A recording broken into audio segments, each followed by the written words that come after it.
Welcome. This is I was thinking my name. I think I figured it out. It's Radiate in Wealth with your redheaded investor. And when we talk about wealth, it's about educational wealth, financial wealth, and spiritual wealth. Like I want like healthiness and whatnot, mindset, core inside out. I love We're it. working on you like that? Yeah. Okay. And so Mariah Carter and I'm chatting with Andrea Abella Marie, and she is our coach. This is our first series, episode of our series about what she focuses on with your health, wellness, mindset. I'm going to have her introduce herself, and she's going to go into episode one. Go ahead, Andrea. All right. Good morning, good afternoon, good evening, wherever you are in the world. I just want to welcome you all to this live workshop. And my name is Andrea Abella Marie. I am a life coach, and today I will be talking about creating safe spaces on a budget. So I know, Mariah, you work a lot with real estate investors, and I feel like this is the perfect topic to start off with, especially with inflation being super high and gas prices being up and just everything being more expensive nowadays. I feel like not only creating safe spaces on a budget is right in line with what you do, but it is an absolute need at this point in time, especially for investors who want to maximize their ROI. So I just want to set the expectation that this workshop is one of 5 workshops that I do. And this is actually workshop 5, but we're going to be starting with it for this podcast. And I want to preface like, I do have some interactive activities, which obviously we won't necessarily do on the podcast since this is more of like a conversation. But if you would like a more in-depth workshop, we can absolutely do something one-on-one or like in person in a small group setting. Um, so to start, when you hear the word environment, it's not just where you live, but it also impacts how you feel. So think about your workplace and that work environment. Think about the school environment if you're in college or if you've attended like any kind of certification program, or even if you're a real estate investor and you decided, oh, maybe I want to get my real estate license so that I can add that into my wheelhouse. All of those are different environments, not just when we think about our home and where we live. So, I am a life coach, but I specifically work with veterans and emergency service personnel or business owners in high stress environments due to the fact that I am a disabled veteran myself, and I do have some mental health diagnoses around anxiety, depression, and PTSD.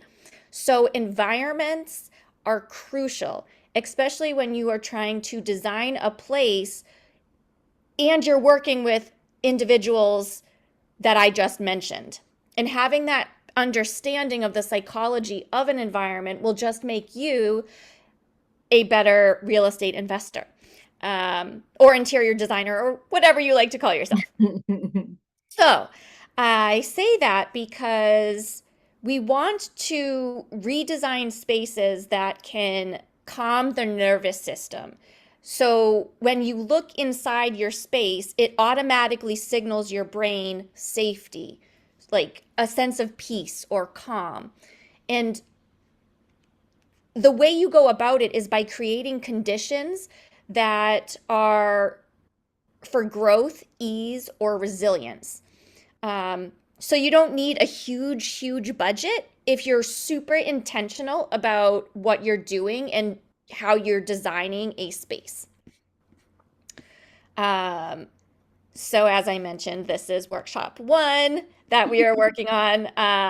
And I designed this workshop not just for real estate investors, but also if you want to be a real estate investor who does rentals, or if you end up working with somebody who is a veteran and needs to transition from place to place, because especially if they're active duty, then they move every so often, particularly every 4 years or so. Um, or if you have some client who was a military personnel and they're transitioning from their military life into their civilian life. Sometimes environments for them can feel unfamiliar or unstable. And so the goal of this workshop is just to help everyone kind of understand spaces, but then also give the people you work with a sense of control and to reclaim the safety of the spaces that they're in. Um, so let's go in a little bit deeper into why environments actually matter. Now, when you hear the word nervous system, you might think fight or flight, you know, but essentially what it is we are constantly scanning our environments for cues of safety or danger. Hmm. It's something called neuroception, and it's the body's unconscious threat detection system, which we simplify by saying fight or flight. Um, and when a space is super cluttered or chaotic, or if it's noisy, if there's too much light, or if it's too dark, if it's overstimulating in any way, that can put stress in the body in ways that we're not even consciously aware of. And so it cues us to stay alert. And even though if there's no real threat present, that's how our body interprets what is going on around us.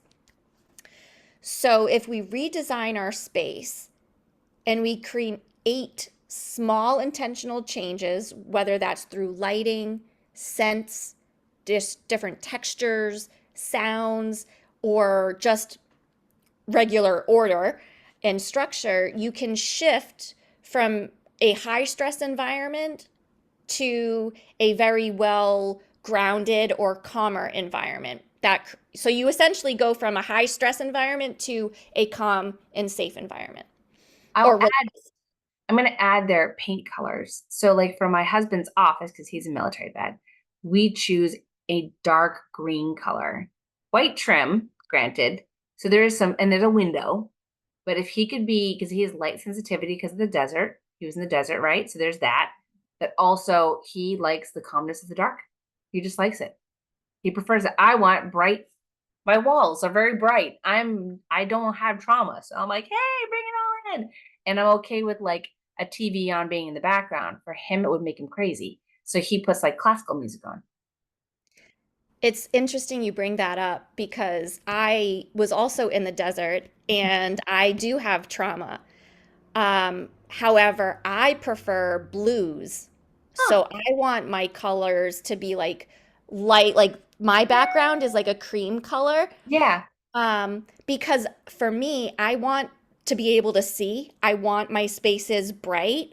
Uh-huh. But at the same time, I have blackout curtains because I don't Oh, want the exterior world in my interior world huh. unless I choose to let it in and then I open up the blackout curtains. Uh, Right. but for me, it's almost the opposite, where it's like I want the blue colors because blue to me represents calm, serene, like almost like a calm ocean. Yeah, I was Like gonna say it ocean. signals relaxation to me. That's Uh, nice. and the way I transition spaces is with closed windows and blackout curtains. Okay. So that's another little small tweak that you can Yeah, make.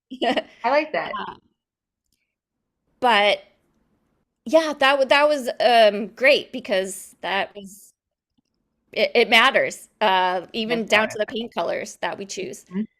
Um, so needless to say, when we are designing a space, we want to think about various things like, does the body feel relaxed in this space? Does it create a sense of safety? Is there some sort of stimulation that's manageable but regulated? So, does it give me a sense of calm? Mm. Is there a sense of support? Or does it feel like the space is inviting and welcoming or like a warm hug? Um, does the room seem to expand? Or does it seem to shrink? So is it more open, or does it feel more enclosed? Because as you were mentioning, even the paint color on a room and where you place mirrors in a room can elongate a room or it Mm-hmm. can shrink a room. Yeah. So it matters. Also, there's two other things: ease and resilience. So, does the design of this space feel like there's any sort of friction? Do I need to put carpets on the floor because there's too much sound and it's echoing everywhere? Or um, is it not just, is there too much light? Like, do I actually need a blind or a curtain because of the way the house is positioned, whether that's on the east and you have a Mm-hmm. bedroom and the sun's coming up and you're like, oh, I don't want that. Or, Mm-hmm. some, or vice versa, when the sun's setting, like, do you have that light coming into the room? Or even like a street light that happens to come on, or your neighbor. Like we have neighbors that have motion sensor lights. They blast into our bedroom. So what do we have?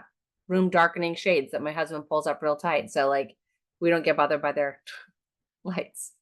Right. And especially if you're in a city and you have to deal Mm, with the noise from the noise. outside and the traffic and the sirens, and Hmm. then you have such things like streetlights, or you're very, very close to your neighbors because you don't have a lot of space and it's more like you're crammed in. Yeah. Or if you're in a condo and in the style that's like floors, or like even in an apartment where Hmm. you have a bottom floor neighbor, a top floor neighbor, a side neighbor, like, Hmm. you want to be able to control not only the light but the sounds.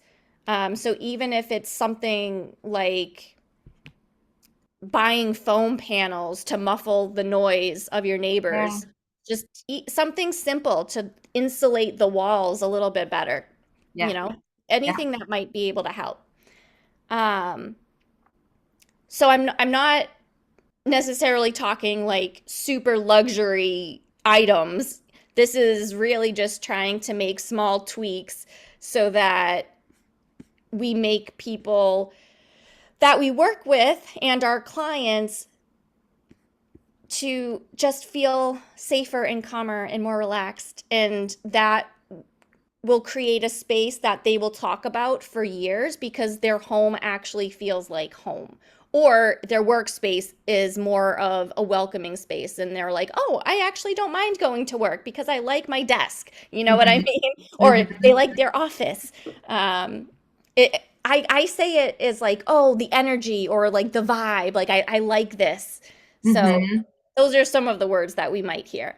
Actually, Uh, that's a good. Can we tackle the whole about office space? Like you could have like my husband and I work from home, so I kind of forget office, like an office environment. Some people have jobs where you have to be in an office. And when my husband was in an office, he would have like a mirror on his laptops or sorry, monitor. So if someone came up behind him, it wouldn't surprise him. Again, mm. military, right? He wants to know his surroundings. And it's not like he wanted special seating so that he would feel comfortable in the office. But to your point, like you're looking for those obstacles, those friction points. So if you're going to be nervous if someone's behind you and you're just a little on edge, you're a little anxious about that, maybe it's okay to ask management, could you move your desk so that you can look out versus having your back to everybody because it just makes you more productive because now you're not worrying about what's behind you. Or you add that little mirror thing on there so that you can see somebody approaching. Oh no, 100%. I actually find whenever I go out in public that I want my back to a wall so that I know Always. nobody's behind me. And not only that, but I can see my surroundings Yeah. in like a 180 kind of view. And I can also notice where the emergency exits are, or the exits in general. It just makes me feel safer. And so I can only imagine that if you have a client similar to me or your husband, that little thoughtful acts like that about even where you're seating somebody Yeah. plays a big role in Big role. whether somebody feels comfortable enough, even just to work with you or to talk to you. Yeah. So Yeah. just little things to be mindful of. Um, but also, you mentioned sometimes people need to be in a work space. Yes. And we talked briefly about sound, but a good thing that you can also incorporate is sound machines. So, Hmm. like a white noise machine, just to help Those are kind of, cheap. yeah, just to help quiet the space a little bit, but also to provide something that's a little bit more calming. And I also find that it can be enough of a distraction where I'm not constantly in my thoughts and it's just kind of like a soothing. I don't know why, but it just for me it's very soothing. But it does help to reduce the hypervigilance just a little bit. And then you can also put nature, like little small plants inside Hmm. your home, like cacti or something that doesn't require a lot of water need. Like you don't have to Perfect. water it every day. I do not have a green thumb, so I would kill it. Yeah, but it doesn't have to be something that requires like daily watering. But if you just add a little bit of nature in terms of small little plants, Hmm. um, but they also make various things now like aromatherapy. So they have diffusers you can place around your house, like the scent of apple spice for like warm apple pie or like chocolate chip cookies or whatever scent that you find soothing. You can also incorporate that into your workspace or your home space. Um, and fun fact, there's also plants that help protect against bugs, so it might be a good idea to incorporate those. Like the Venus flytrap. Just Yeah, kidding. or things like lavender, Okay. thyme, Yeah, yeah. mint, eucalyptus, different things like that. Okay. Um, Lavender is a very popular scent for calm. It's usually used for sleep purposes, like you spray it on the pillow before That's what bed. I do. But that you don't necessarily have to just do that. It could just be a soothing scent in the air. Uh, So nature, sense, and sound okay. are like some small little tweaks. We kind of already touched on lighting, Hmm. but I have personally found like driving those fluorescent light bulbs are really, really bright. They And are they too can be bright. a little too bright, like to the point where I'm being blinded. Hmm. So just be mindful of whatever, maybe rather than having a harsh, like super white light, you put in a dimmable switch or like a dimmable light if you have that opportunity to design a space. That might be able to create a sense of light change, but also not so harsh and like blinding. One Um, thing my husband has used is some special sort of glasses. They Blue are light. yellow. Oh, So yeah. the monitor isn't so bright. Oh, I mean, I've Yeah. heard about the blue light glasses. I wasn't sure about the yellow. Maybe they're blue. I don't know. He also has them for driving. You mentioned the driving thing. Yeah. So he has nighttime, like those are definitely yellow, if I remember. And it because those lights are intense for him. So Mhm. he has trouble with that. Interesting. Okay. Um, oh, one thing that we have not talked about yet is textures. Oh, yeah. So you can incorporate different textures in a space. Like I really enjoy soft, plush textures. Um, in not only around me, but I just find the modern style more appealing because I'm the type that likes simple and elegant. Hmm. But if you have somebody who's more earthy, maybe they want wood or stone features or things that look like granite or, wood and stone. Um, it doesn't necessarily have to be real, what is it? Red oak or like, redwood that's like super Hmm. high Hmm. class and expensive. It doesn't have to necessarily be that. It could just be like a nice backsplash in the kitchen or in the background, or maybe it's a tile you choose, or maybe it's a linoleum floor, Hmm. especially if you're going from like doing a renovation project and you're changing or altering the carpets to hardwood floors or flooring in general. Hmm. Um, so maybe in terms of the soft vibes, if you're designing a bedroom or a living room space, add some fluffy pillows, uh, Hmm. or different things like that. But another technique that I use is positive affirmations. And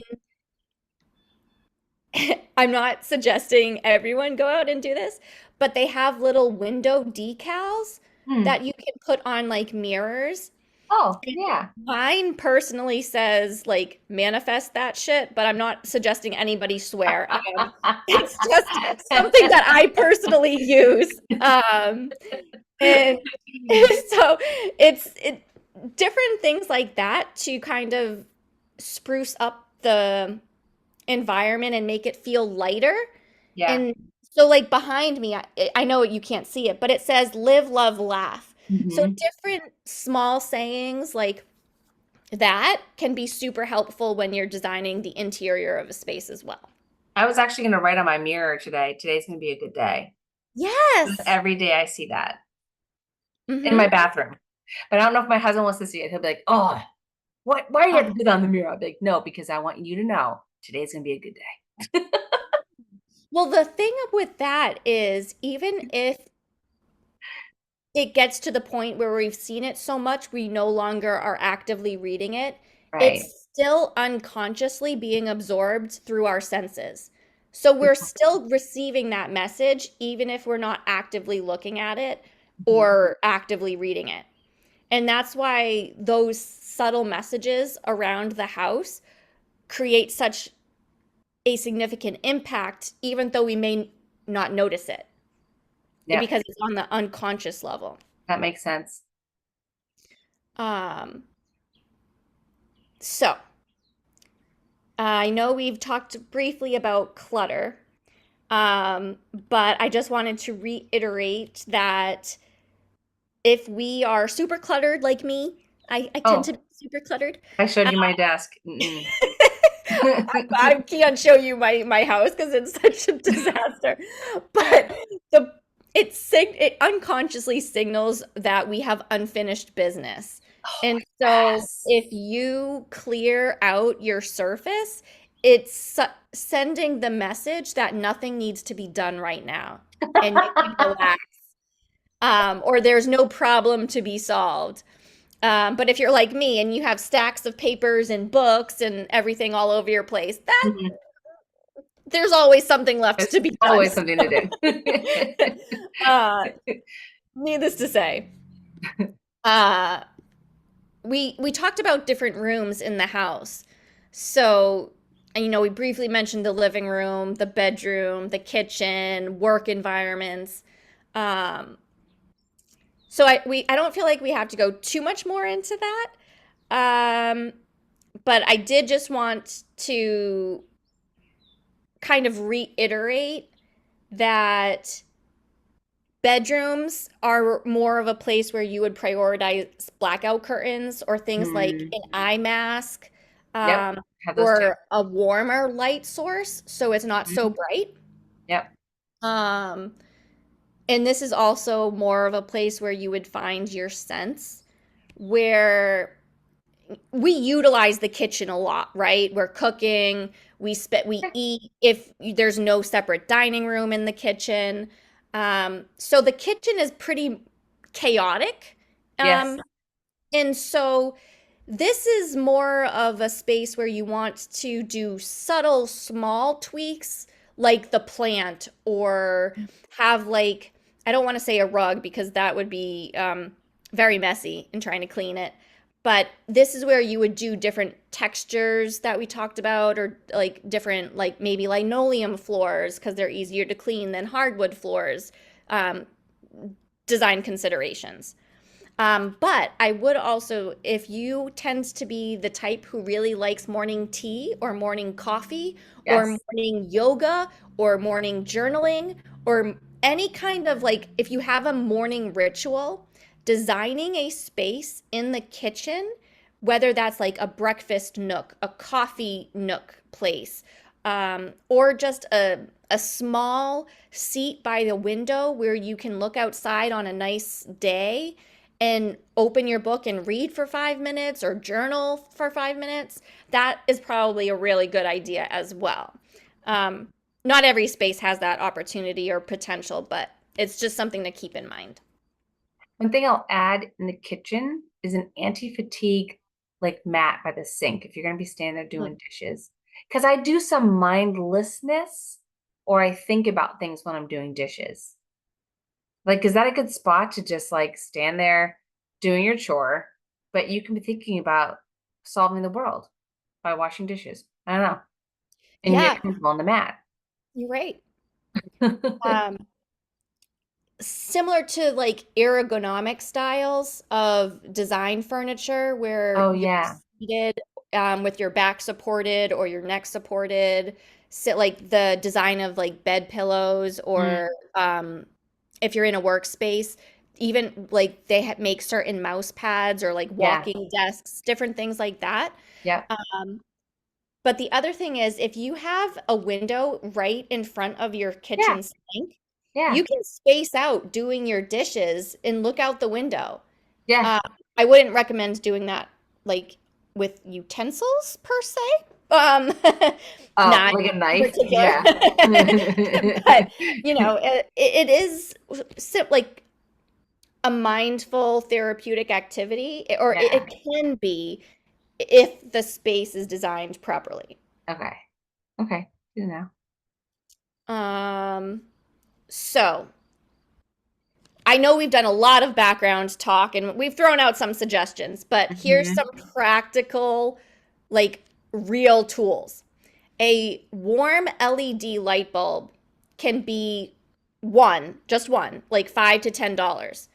But the impact on the nervous system is that it reduces alertness and signals rest. It's same thing with a small potted plant. $5 to $15. What does that do? It lowers cortisol and grounds your intention in the present. If you use any kind of like essential oil, $8 to $15. But what does it do? It activates the soothing part of your nervous system, which is called the parasympathetic nervous system. Oh, yeah.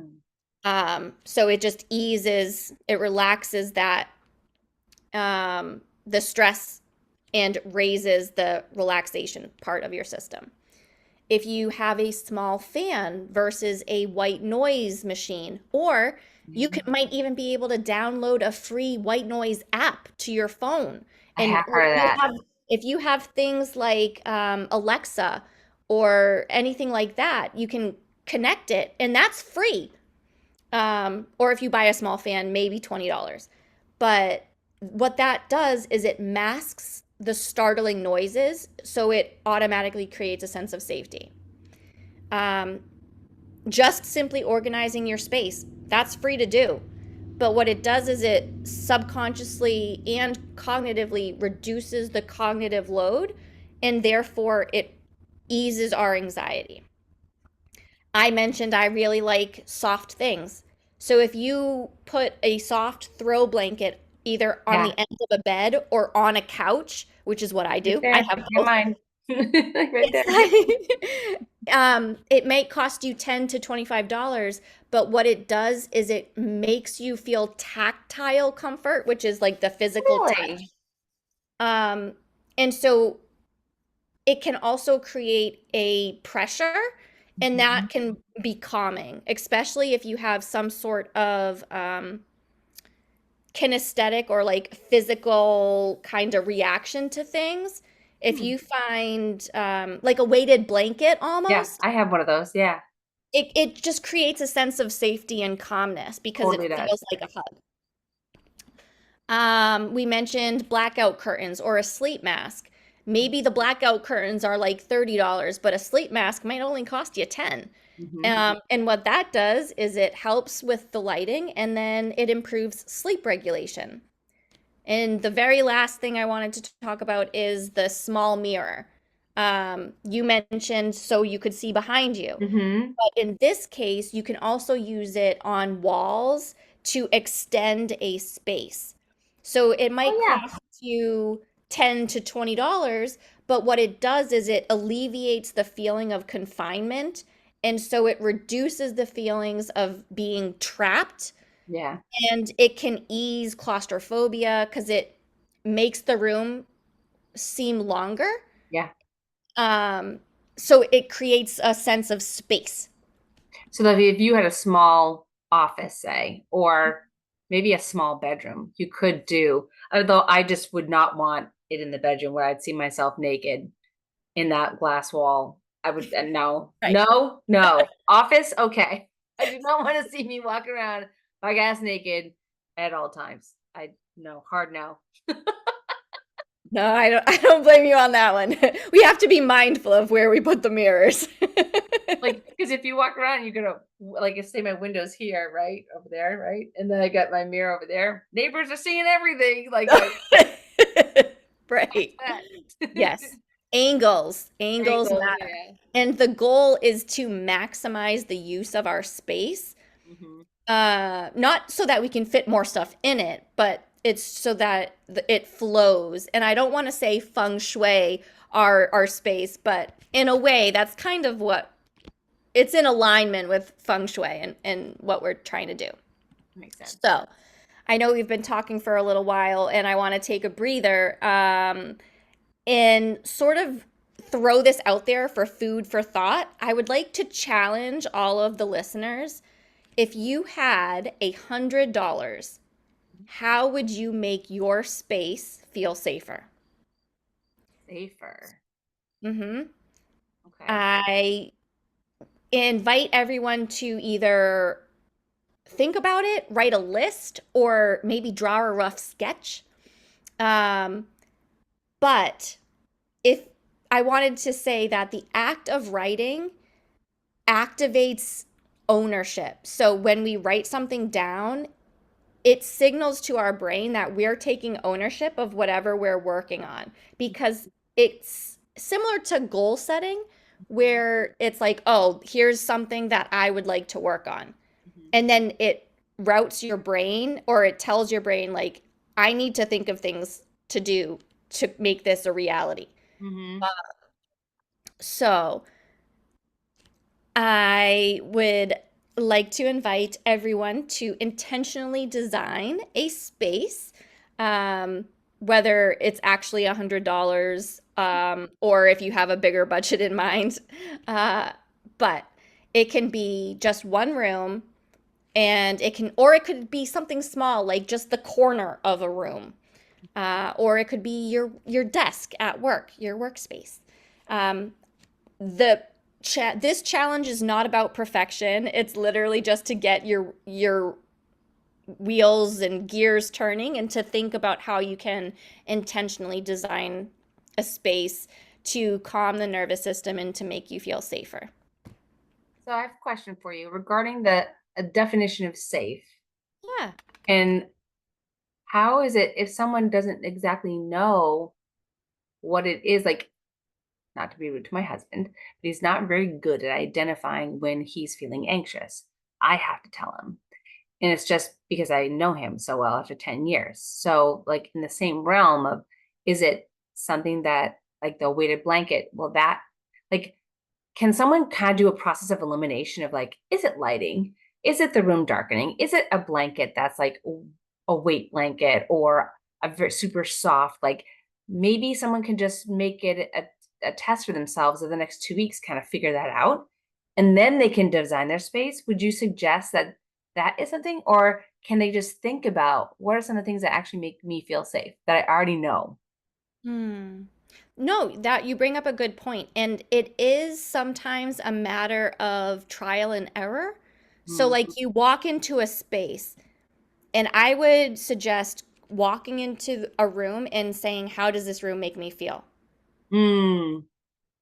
It could be something quick and simple like that, just walking into a room and thinking, okay, how does this room make me feel? Yeah. Or ask yourself, is there a room I'm avoiding? and then ask yourself, why am I avoiding that room? Yeah. It's a good idea. So you may not have realized that you were even doing it, but by Mm-hmm. asking the question, you change your perception and be like, oh, that's why I was avoiding that room because I don't like how dark it is, or I don't like the color of the room, or I'm avoiding that room because it's too cluttered. Yep. You Or know, the it particular gets us chair, right, it gets us Yeah. thinking. Okay, that's a good idea. Um, Do you want people will have the ability to comment, so maybe they can freely comment on this video, share that in there. We'll have access to it. If you want to help educate others what you've discovered, we could put that in there, allow that in there. And we're gonna do, is there anything more you want to talk on this topic, or you want to talk about episode 2? Um, yeah, I mean, we can always kind of follow up really quick in on a future episode if your viewers really enjoyed this topic, or if they want us to go a little bit more in depth, if they want us to tweak or change anything, if they want us to add something. Because I can even talk about like a few tips or tricks for renters if rather than homeowners, because we've Mm, been talking more about real estate investors where they have some sense of ownership. But yeah. what happens if they want to just rent out the space? Mm, You like know what I rent a mean? room. Yeah. Right. So, what are a few tips that you could do in that sense? Um, Yeah, maybe could people comment on some topics they might want to have you cover. yeah. And then we could do that in future episodes. Now, the other thing is you do coach on this for a living. Yes, I do. So how can people reach out to you directly? So they can reach out to me on Facebook, Instagram, or LinkedIn under Andrea Abella Marie. They can also visit my website, coachandreaabellamarie.com, or they can send me an email, or they can text or call me. So I have various routes that somebody could get in touch with me. But the website's probably the best way because they can definitely take a look at it and they can see different topics that I teach Mhm. or different topics for speaking engagements. And if they are interested, then, you know, we can have a conversation about it. Yep. All right. So what I'm going to do is put all that information in the little bio write up so people can just click, send you an email, or click and check out your website. Um, and then you have in here a speaking category, and other services. If I wonder if at one point you and I could collaborate on a mastermind weekend where we can incorporate this. It'd be kind of cool. That So would be cool. throwing that out there. All right. So I think this was super helpful. Anything else? I know Okay. this is just It's so double checking. exciting. So I feel like we could all like just keep talking, but I know. obviously we have to be mindful of time Right. and of your listeners. So definitely it's not the end. It's Okay. just the No, beginning. this is just the beginning. All right. So here's my question. What is our second topic we're going to cover? Did we decide that yet? My dog's We have not designed that or talked about that yet, but we could talk about creating safety in the home, which is similar to this one because we were in this one we were talking more about survival and to more stability. yeah. Um, but we can absolutely talk about entrepreneurship after trauma, creating safety in the home, um, that transition from survival mode to stability, I or like that. yeah, you I'm like going to that one? say yes on that only because, and I don't mean to interrupt you, but in the first 6 months of this 6 months of this year, I've already gotten word of like 3 different divorces. So people are going through the trauma of a divorce, whether there was trauma in the marriage, I don't know, but just divorce cannot be fun. So Right. that can cause a level of trauma that people are, and then you've got to kind of reinvent yourself afterwards, right? So I wonder if that could be pertaining to a lot of the things you mentioned kind of triggered me to say, well, I've been hearing this, so maybe Mm. that is a topic we could kind of curate for the next one. Yeah. Um, no, so that one that topic covers recognizing patterns that keep you either stuck or hypervigilant or in survival mode, or super stressed out all the time. Yep. And the goal after that conversation is to find your way back to a sense of peace, calm, and stability. Okay. Oh, and let's share again the reason why, like, you are not a certified therapist. Correct. This is a different angle. So, the reason why you primarily can come in is for what type of clientele, I guess I can ask. So I specifically work with adults who I am a certified coach. So it's non-medical support. Mhm. I am a member of the Global Coaches Association, and I do have my coaches. I have two coaching certifications, but we do have to stress that it is not therapy. It is non-medical, so there's no medical anything involved. There's no diagnoses. Um, but as a disabled veteran myself, I have an understanding of trauma, and I've taken some trauma informed classes, Mhm. so that I can work with individuals who have a sense of trauma, but we're not diagnosing anyone and we're not doing anything medical related. And even someone could just say, "Hey, I'm heading up to my appointment with Coach Andrea." They'll be like, "Oh, is it a therapeutic thing?" You're like, "No, don't worry about it." It's like it's called, basically my life and just making sure I'm on the right track because I'm going this way and not this way. Um, so that Right. that stigma that some people unfortunately have about therapy, they can kind of avoid that by coming to you too. Correct. Yeah. Because what I do is not therapy, it's not a therapeutic modality. I do utilize techniques that I've learned throughout my own healing journey that you might also see in various therapies. But the benefit to working with me is the fact that you're not limited to only one thing. Yeah. Like CBT, which Yeah. is cognitive behavioral therapy for those that do not know. Um, and I do have a behavioral health and public health background. So um, I just have a lot of You love both. diverse knowledge that I can Yeah. help people with. So I can pull from a lot of different hats. I like it. By the way, CBT, my husband absolutely hated going through that. So Yeah.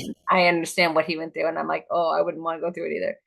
Anywho, that's therapy. All right, so I think this is a great first episode, and we're gonna roll off into the second episode probably next week, and we'll put that out there. I will throw in the helpful links on how to contact you, and open up conversation. See if people want to jump on a call.